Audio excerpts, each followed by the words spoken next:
Kalau ngomongin rental car, apa yang ada di pikiran Bang Erlan? Cuan, menakutkan, penasaran, atau bagaimana nih? Ya alhamdulillah baru sebulan berjalan mobil tergadai. Pernah nggak sih ketemu beberapa case yang bisa dikatakan itu kasus atau yang sampai sekarang, wah gila sih kalau ingat momen. Nggak pernah mulai dari digadai. Hampir mobil dijual. Saya pernah mengalami mobil saya sampai ringsek sudah. Salah gunakan untuk bobol. Gue pribadi nggak mikir sejauh itu, ternyata bisa digunakan untuk kejahatan. Makanya kalau kita nggak kuat secara fisik maupun mental, Sabar. selesai usaha ini selesai.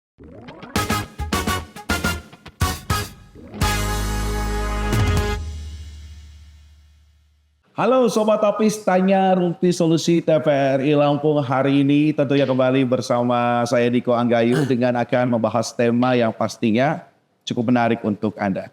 Kali ini kita akan mengkulik salah satu hal yang bisa dikatakan menjadi FOMO di masyarakat kita. Dunia bisnis, khususnya di bidang rental car. Setiap titik, setiap wilayah, bahkan mungkin bisa dikatakan dalam satu daerah ada banyak sekali yang namanya bisnis rental car. Tapi kita tidak paham bagaimana cara membangun dan juga perkembangan bisnis ini. Dengan melihat resiko-resiko besar yang sering terjadi di masyarakat kita. Fenomena-fenomena akhir-akhir ini membuat mereka tetap gigih untuk maju dan terus membersamai rental car semakin di depan. Kali ini sudah ada Bang Trinaldi Suryadi. Assalamualaikum Bang. Waalaikumsalam warahmatullahi wabarakatuh. Tabi pun. Ya pun. Sehat kabarnya Bang? Alhamdulillah sehat. Alhamdulillah. Hari ini datang ke studio podcast TVRI Lampung, gimana perasaannya? Alhamdulillah luar biasa. Senang lah. Senang ya? Enjoy. Nervous? Enggak ya, aman ya. Oke, Bang Naldi, hari ini tadi sempat saya bahas juga tentang bisnis rental car. Ini adalah salah satu bisnis yang bisa dikatakan sedang ramai sekali. Sepakat? Betul. Itu Sepakat? Sepakat. Okay. Cuman ramainya kayaknya karena beberapa case ya. Beberapa case ya. Baik case positif dan juga mungkin bisa dikatakan case negatif yang terjadi. Oke, Bang Naldi mungkin bisa berkenalan terlebih dahulu nggak sih kalau Bang Naldi sendiri punya rental car apa namanya dan juga apakah ada di persatuan sebagai apa gitu? Siap, izin memperkenalkan, nama saya Trinaldi. Saya selaku owner pemilik rental mobil di Lampung yang namanya NJA Rental Mobil. Oke. NJA ini sudah terbentuk sejak 2018. Oke. 2018 dan alhamdulillah di 2024 kemarin terakhir di bulan November saya resmi diamanahkan sebagai ketua organisasi, yaitu ketua organisasi Rencar Indonesia. Rencar Indonesia, luar biasa. Ini suatu kehormatan bagi kita bisa langsung bincang bersama ketua Rental Car Indonesia dan Bang Naldi hari ini. Bang Naldi, kalau komunitas dari Rental Car Indonesia sendiri itu berarti banyak ya se-Indonesia atau memang hanya dari Pulau Sumatera dan melebar ke Indonesia atau bagaimana? Untuk sejauh ini sudah se-Indonesia. Se-Indonesia dan kebetulan saya ketua DPD Lampungnya. Oke. Dan kemarin bulan tanggal 14 Januari kemarin kami melakukan munas untuk pemilihan ketua umum yang baru dan terpilih ketua umumnya. Acara yang berjalan dengan sukses kemarin di Bali. Oke. Di Bali sukses acaranya dan kepilih ketua umumnya sekarang Bapak Nuril Rizky. Oke, Bapak Nuril Rizky ketua umum dari RCI Indonesia tersebut ya. RCI. Bang Irlan, kalau ngomongin rental car, apa yang ada di pikiran Bang Irlan? Cuan, menakutkan, penasaran, atau bagaimana nih? Ini banyak sisinya. Okay. Kalau kita sebagai owner ya pasti ini adalah peluang. Betul. Peluang bisnis ini namanya bisnis jasa itu nggak ada habisnya. Ya kan namanya jasa, baik itu jasa apapun itu nggak ada habisnya. Terus kalau kita lihat sisi dari orang lain melihat dari kita pasti ngelihatnya wah sukses mobilnya banyak segala macam tanpa memikirkan kayak seperti kita, waduh angsurannya banyak juga, resikonya banyak juga seperti itu. Betul jadi dari apa yang dilihat itu mereka hanya melihat manisnya saja ya. Betul. Struggle-nya mungkin dilupakan sebentar. Betul. Gitu ya. Ngebangunnya payah nggak? Wah luar biasa. Saya sampai meninggalkan namanya pekerjaan seperti PNS, saya sudah melamar kerja di PNS, di swasta yang lainnya saya tinggalkan demi usaha ini. Untuk memajukan usaha. Untuk memajukan usaha ini. Dari tahun berapa kalau boleh tahu? 2018. 2018. Awal membangun rental car Indonesia itu karena melihat orang. Ada rental dukungan, saya, rental pribadi. Iya, rental pribadi.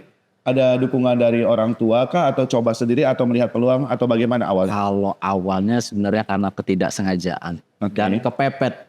Pada saat itu? Iya, kalau kata orang kan usaha itu bisa jalan kalau kepepet sebenarnya. Kepepet dulu saya nekat ngambil satu unit kendaraan, satu mobil untuk saya pakaikan untuk ini online. Oke.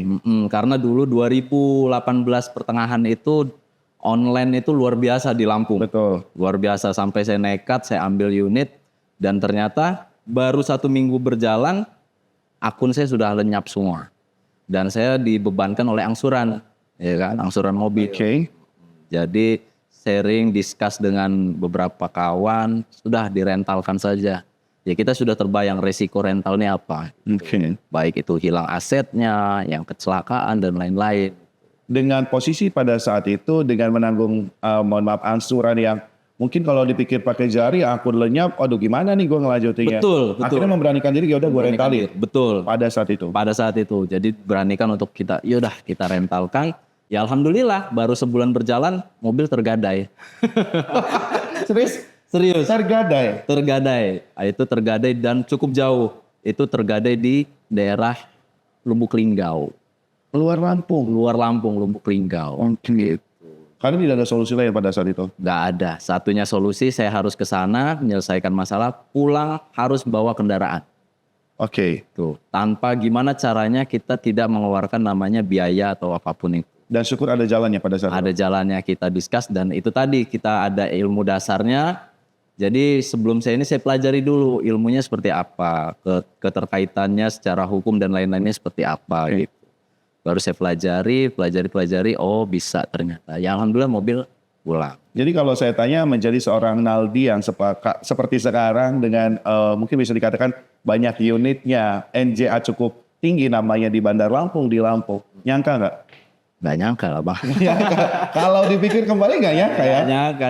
Ya jangan kan itu. Saya kalau ngelihat di kantor itu ngelihat mobil tuh ya nggak nyangka bisa berdiri dengan posisi saat ini nggak nyangka ya. Dan orang juga tidak nyangka susahnya seperti apa itu. Iya, banyak kan ya ada beberapa orang yang tahu susahnya saya ngebangun ini tahu gitu. Oke. Ada juga yang beberapa nilai enak Naldi sekarang gini-gini ya gitu. Oke, berarti ada namanya tadi ya benar sekali ya di balik jerih payah, susah-susah dahulu, bersenang kemudian tuh pasti abang rasakan juga pastinya. Apalagi sekarang sebagai Dewan Perwakilan Daerah ya. Betul. Dari Rental Car Indonesia ini. Kalau ngomongin bisnis sewa mobil saat ini memang banyak sekali yang bisa dikatakan pendatang baru ya Bang ya. Melihat mereka merasa banyak juga kompetitor yang hadir. Tapi sebagai seorang senior dan juga pasti ketua DPD-nya, merasa nggak kalau mereka adalah saingan atau orang-orang yang perlu digandeng? Enggak, sebenarnya bukan merasa persaingan. Semuanya adalah apa ya? Kita adalah saudara gitu loh. Dan usaha ini memang harus kita bangun bersama-sama gitu loh. Oke. Harus kita bangun bareng-bareng, kita harus bisa gimana caranya usaha ini tetap berjalan dengan baik. Makanya tidak ada persaingan. Persaingan secara ya kalau namanya dapat konsumen dan lain itu hal yang biasa. Cuman persaingan secara apa ya sampai namanya ada baku hantam dan lainnya tidak ada. Tidak ya, semua berjalan baik sehat dan saling suportif ya.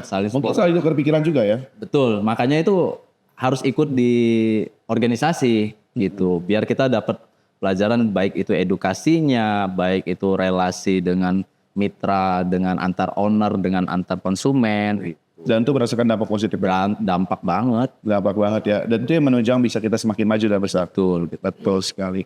Tapi kalau bicara tentang rental mobil, banyak yang saya biasa sebagai menjadi konsumen, sebagai masyarakat awam melihat kok berani ya mereka ini ngerentalin mobil dengan modal bisa dikatakan foto orangnya, foto KTP mungkin ya atau SIM dan lain-lain.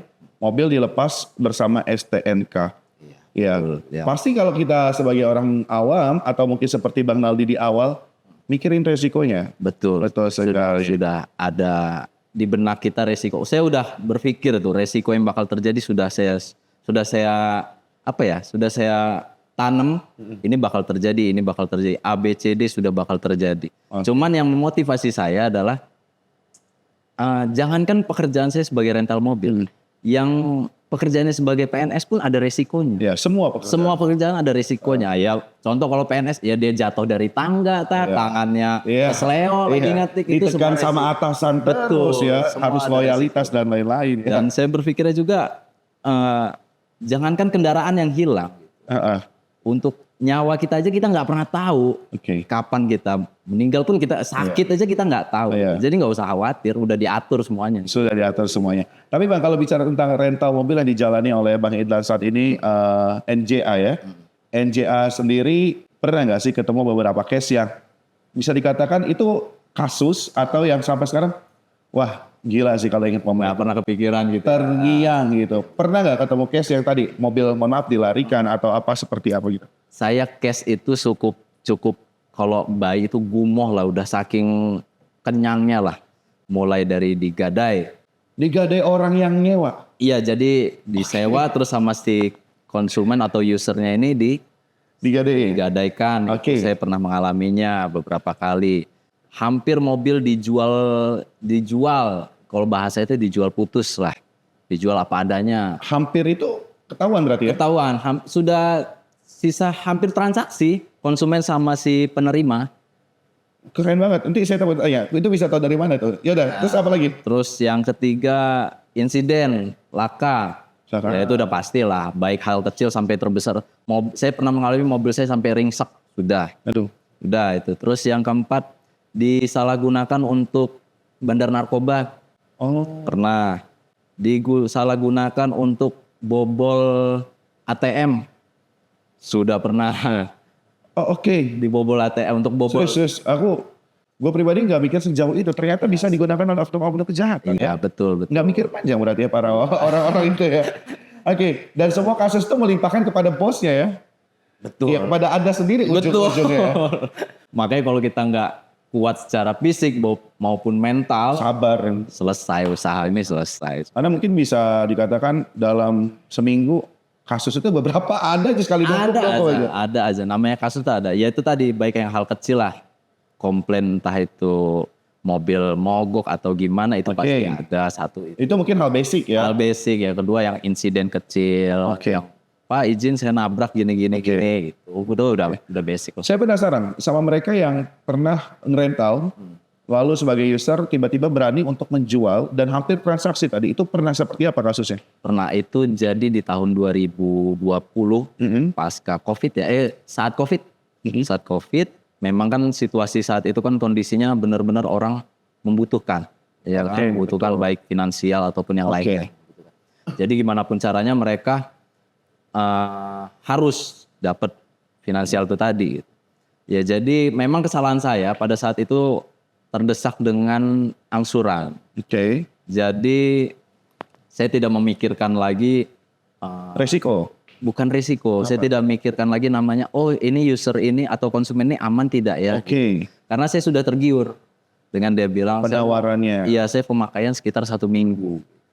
Dan pada saat itu kan COVID kita benar-benar down. Down, mobil tuh numpuk semua. Ya udah karena tadi itu tergiur sudah saya kasihkan. Tanpa pikir panjang sudah saya kasihkan. Ternyata saya pantau, kita kan pasti ada namanya alat ya. Alat mantaunya itu GPS. GPS-nya. Kita pantau GPS, kok mobil ini mencurigakan pergerakannya gitu. Dan tidak sesuai dengan MOU di awal gitu. Ketika konsumen bilang saya mau ke sini ke A, B, C, D, ternyata beda jalurnya. Kita masih pantau dulu. Masih pantau dan pantau.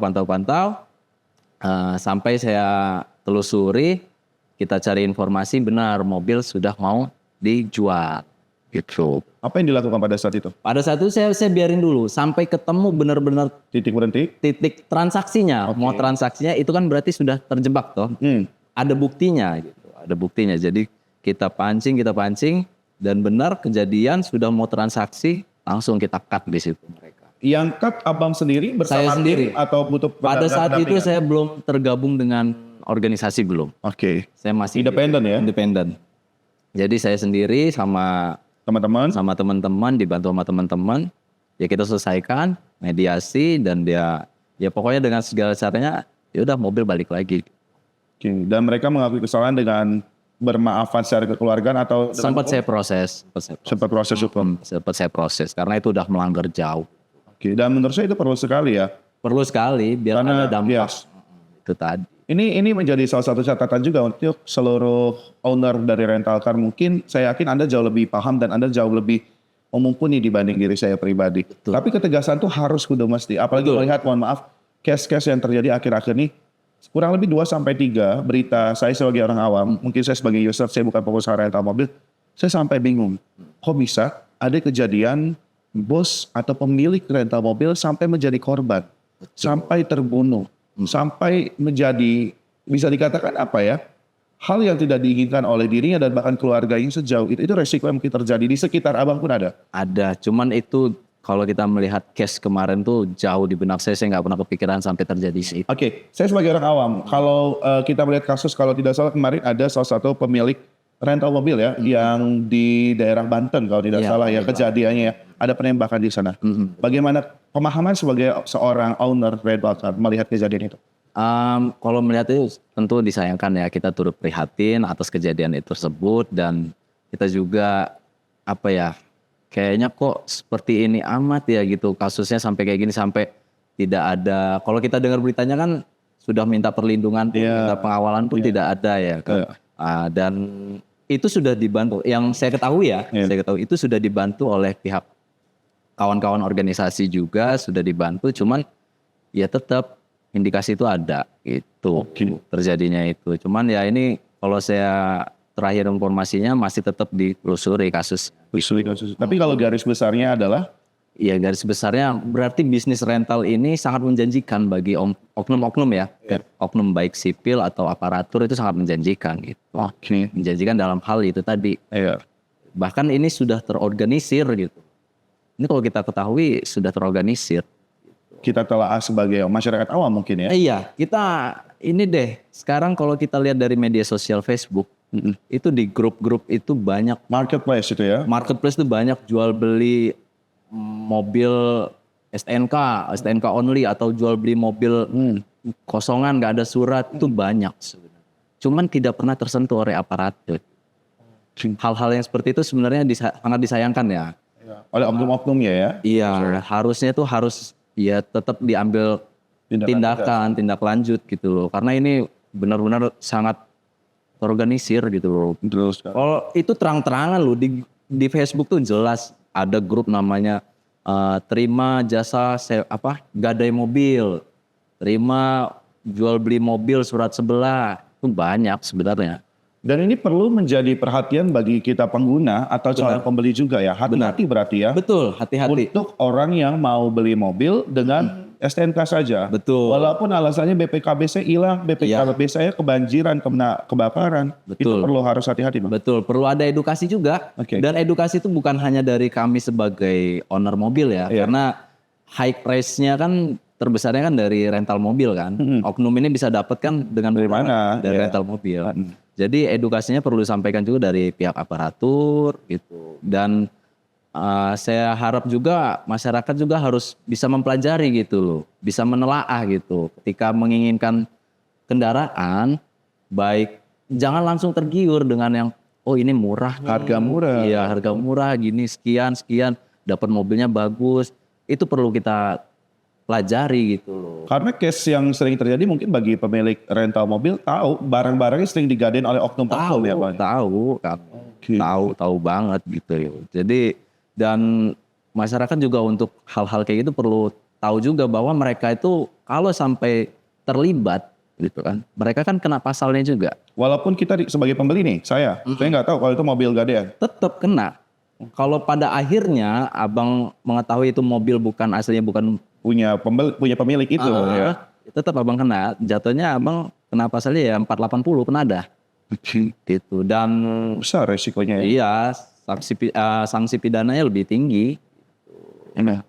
Jadi harus hati-hati ya. Harus hati-hati gitu. Ini keren sekali ya. Apalagi kalau saya sempat ngikutin juga kasus yang kalau nggak salah di Jawa Timur ya. Iya, yang di Pati. Di Pati, betul sekali. Mohon maaf, pemilik rental car didampingi oleh beberapa rekan ya, kalau tidak salah. Bahkan sudah didampingi oleh rekan-rekan yang menurut saya terlalu mumpuni lah ya. Dibakar. Ajudan bahasanya ya. Sampai bisa naudzubillah dibakar ya Bang. Digebukin, dibakar itu udah tidak manusiawi menurut saya. Betul. Kalau itu mungkin salah paham atau bagaimana Mbak pada saat itu? Kalau case yang itu karena aku hanya mengetahui secara Garis besar. Iya, garis besarnya aja. Itu kan memang kecerobohan ya. Kalau yang aku mengetahui ya, kecerobohan dari di si pemilik ya, Iya. pemilik untuk tidak melakukan SOP yang dengan baik, SOP serah terima, SOP lepas kunci itu tidak dengan baik, makanya terjadi itu. Dan mungkin karena dia juga sangat menginginkan asetnya, mobilnya, makanya apapun case di sana harus dilakukan gitu. Pokoknya mobil balik. Jadi dia main terabas saja, Main terabas tapi aja. tidak melihat resiko yang terjadi di masyarakat ya. Sebenarnya kan kalau kami itu mengetahui loh Bang Niko, zona-zona, oh ini zona merahnya. Oh ada ya? Ada. Ada. Iya kita nggak. Ya nggak bisa sebutin lah ya. Cuma ada. Baik itu di Lampung, pokoknya Sumatera atau di Lampung di tempat kita ini ada zona-zonanya. Zonanya. Saya misalkan rental, saya warga ini gitu. Nah, Ada kriteria pasti ya? ada. Gitu, ada. Saya baru paham nih.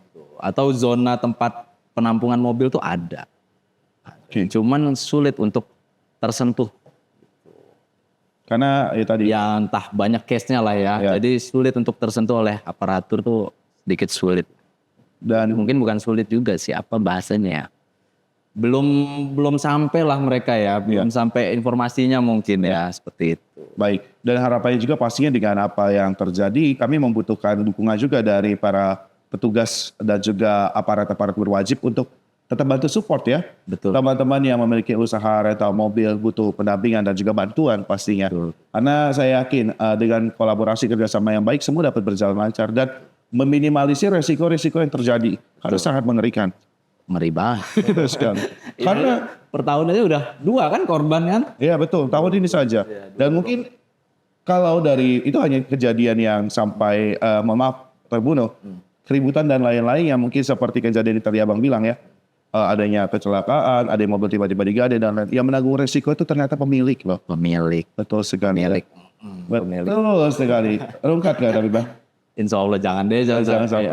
Tapi kalau ngomongin pahitnya, manisnya pengen tahu deh garis besar seperti apa di balik. Manisnya kita sebagai usaha rental mobil, kita punya banyak waktu.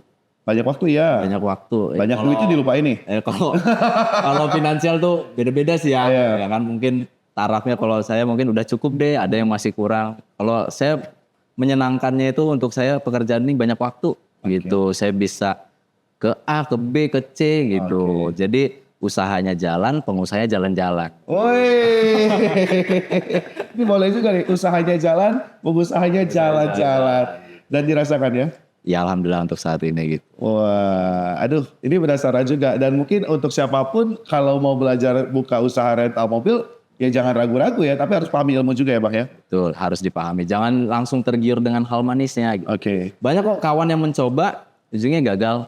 Gitu. Karena dia udah melihat hal manisnya dulu. Gitu. Oke. Tidak melihat Iya, karena kalau lagi ngelamun mungkin kayaknya kalau di ini dihitung berapa hari, sekian unit, gitu ya. enak, dia nganggur, duit dateng, gitu kan. Cuma dia nggak mikirin resikonya. Oke, Bang Intan, boleh nggak sih kasih pesan juga untuk teman-teman yang mungkin ingin menjadi seorang pengusaha, khususnya di bidang rental mobil. Dan juga pesan untuk teman-teman pengusaha rental mobil untuk terus hati-hati dan harus safety juga ikuti prosedur untuk sebagai pengusaha. Ya, pesan saya untuk kawan-kawan para pengusaha rental mobil tetap melakukan namanya edukasi baik SOP serah terima, harus mempelajari benar atau tidaknya konsumen ini, harus sangat teliti dalam menyerahkan kendaraannya. Jangan langsung tergiur dengan nominal, sewanya panjang, jangan. Kita pelajari dulu, dia sewanya ini panjang ini karena kebutuhannya apa, seperti itu. Dan untuk para konsumen, minta tolong dengan sangat, pergunakanlah apa yang bukan milik Anda gitu loh. Kalau memang sewa, ya sudah, pergunakan memang untuk sewa itu. Dan kembali jangan disalahgunakan, karena resikonya Anda sendiri yang menanggung gitu. Kami sebagai pemilik mobil untuk saat ini ya, menindak tegas. apapun bentuk penyalahgunaan dari konsumen, kami akan tindak tegas sampai ke ranah hukum. Baik hal kecil, tergadai atau apapun, kami tindak tegas. Dan kami mohon kepada aparatur, minta tolong kerjasamanya. Ini benar-benar luar biasa usaha ini. Jadi tolong edukasinya juga terhadap kami, terhadap user atau konsumen diterapkan. Seperti itu sih. Betul sekali. Wah ini penting sekali. Dan pastinya harapan pesannya bukan hanya untuk para pengusaha, para aparatur, dan juga pastinya kita sebagai penyewa. Tapi untuk kita semua, mungkin bagi saya pribadi sebagai pengguna, ketika memang Anda hanya sebatas penyewa ya sadar apa hak dan juga kewajiban yang harus Anda lakukan. Jangan nyeleneh, jangan aneh-aneh. Betul. Karena tadi resiko akan Anda menanggung sendiri. Satu lagi ya, siapapun kita sebagai pengusaha, apapun usaha yang kita lakukan, yang kita butuhkan adalah kolaborasi. Dan kami memohon juga pasti diwakili oleh Bang Ridwan tadi, dukungan atau support dari aparat-aparat yang memiliki kewenangan dan juga kewajiban untuk terus memberikan pendampingan terbaiknya untuk kita semua. Karena tadi ya, kita tidak akan bisa maju tanpa adanya kolaborasi dengan baik ya. Luar biasa. Bang, terakhir boleh nggak kalau pengen lihat konten-konten ataupun foto-foto biaya rental dan lain-lain dari NJA, ada di mana sosmednya? Boleh, kalau kita ada di Instagram kita NJA_rental mobil Lampung. Dan lokasi kita di situ lengkap, di Instagram lengkap, baik press list, baik harga, ya itu tadi harga-harga, terus jenis kendaraannya kita lengkap. Baik. Garasinya, lokasinya ya? Lokasi kita ada di Jalan Pajajaran, nomor 32, Jagabaya 1.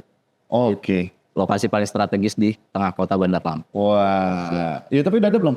YouTube belum. TikToknya sewa mobil Lampung NJA. Sewa mobil Lampung NJA. YouTube ongoing ya? Siap. Terima kasih ya. Siap. Bang Nadi udah mampir ya. Thank you. Sukses Bang Niko. selalu ya. Sukses Bang Niko. Dan pastinya juga harapannya tetap menginspirasi menjadi anak muda yang struggle tidak mudah dari seorang bisa dikatakan nekat ngambil mobil untuk online, kena cut, lalu alhamdulillah sekarang unit udah berapa Bang kalau betul? Per hari ini 20. Wow, luar biasa, ini menjadi inspirasi untuk Anda semua. Terima kasih masih Sobat Tapis, jangan lupa untuk terus saksikan program Tanya Rumpi Solusi Spesial TVRI Lampung. Sampai jumpa. Siap. Makasih ya Bang Aldi ya. Makasih. Siap.